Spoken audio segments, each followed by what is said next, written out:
లంచాలకు, అక్రమ సంపాదనకు, అడ్డగోలు సంపాదనకు అలవాటు పడితే ఏ డిపార్ట్మెంట్లోనైనా సరే ఉండే ఉద్యోగులు క్రింది స్థాయి వాళ్ళని ఇబ్బంది పెట్టడం అనేది ఇటీవల చాలా సహజంగా జరిగిపోతూ ఉంటుంది. ఈ అక్రమ సంపాదనకు అలవాటు పడిన వాళ్ళు వీళ్ళని ఉండదు. చివరికి ఇప్పుడు తాజాగా ఆర్టీసీలో ఇదే జరిగింది. వాస్తవానికి ఇలాంటి అవినీతి కార్యకలాపాలు జరిగినప్పుడు ఎవరు దీని మీద ఎంక్వైరీ చేస్తారు, ఎవరు జాగ్రత్తగా ఉంటారు అంటే విజిలెన్స్ వాళ్ళు ఉంటారు ఇమీడియట్గా. కానీ కంచె చేని మేసింది అన్నట్టుగా ఆ విజిలెన్స్ వాళ్ళే ఇక్కడ ఆ విజిలెన్స్ అధికారులే అవినీతికి పాల్పడ్డారు. అది కూడా కారుణ్య నియామకం ద్వారా ఉద్యోగం పొందిన వాళ్ళు ఎవరైతే ఉంటారో వాళ్ళ దగ్గర నుంచి బెదిరించి ఆర్థిక లావాదేవీలకు సంబంధించి, ఎందుకంటే ఇక్కడ ప్రధానంగా ఏపీఎస్ఆర్టీసీలో కంచె చేను వేసిందన్న చందంగా విజిలెన్స్ విభాగమే అవినీతి కోపంలో కూరుకుపోతోంది. ఉమ్మడి రాష్ట్రంలో ఐజీ ర్యాంక్ ఐపీఎస్ అధికారిని ఆర్టీసీ విజిలెన్స్ అండ్ ఎన్ఫోర్స్మెంట్ అధిపతిగా రాష్ట్ర ప్రభుత్వం నియమించేది. జోన్ల వారీగా డిఎస్పీ ర్యాంక్ అధికారులు విజిలెన్స్ అండ్ సెక్యూరిటీ ఆఫీసర్లుగా ఉండేవారు. అప్పట్లో ఏ చిన్న అతిక్రమణ అనిపించిన నివేదికలు ఎప్పటికప్పుడు ప్రభుత్వానికి పంపేవారు. లోపాలు, అవినీతిపై ఆధారాలతో సహా రిపోర్ట్లు ఎండీకి చేరేవి. తక్షణమే చర్యలు కూడా ఉండేవి. కానీ ఇప్పుడు ఆ పరిస్థితి ఎక్కడా కనిపించలేదు.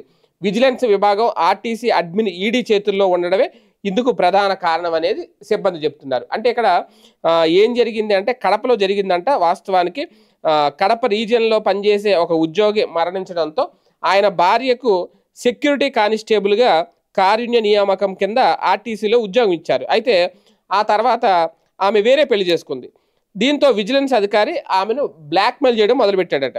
పెళ్లి చేసుకున్నా కాబట్టి ఉద్యోగం తీయించేస్తాను అని బెదిరించి ఆమె వద్ద 5 లక్షల వరకు వసూలు చేశారు అనేది ఒక ఫిర్యాదు అయితే అందింది.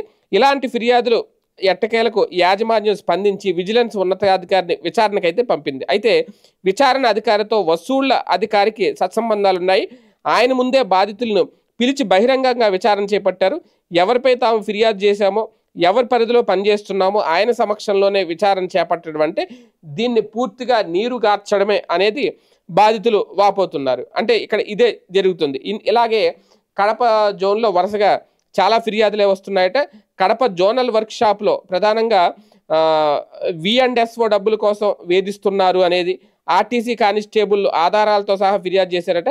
కడప జోనల్ వర్క్షాప్లో పనిచేసే రంగనాథ్ అనే ఉద్యోగి తనను విజిలెన్స్ అధికారి ఏ విధంగా ఇబ్బంది పెడుతున్నారో వివరిస్తూ రాతపూర్వకంగా అవినీతి భాగోతాలు ఎండగట్టారట. ఆయన అవినీతిని ఉద్యోగ సంఘాలు ఆధారాలతో సహా యాజమాన్యం దృష్టికి తీసుకొచ్చాయి. 10,000 నుంచి 75,000 వరకు ఆన్లైన్లో పంపాడు అనేది కూడా ఆ కంప్లైంట్లో పేర్కొన్నారు.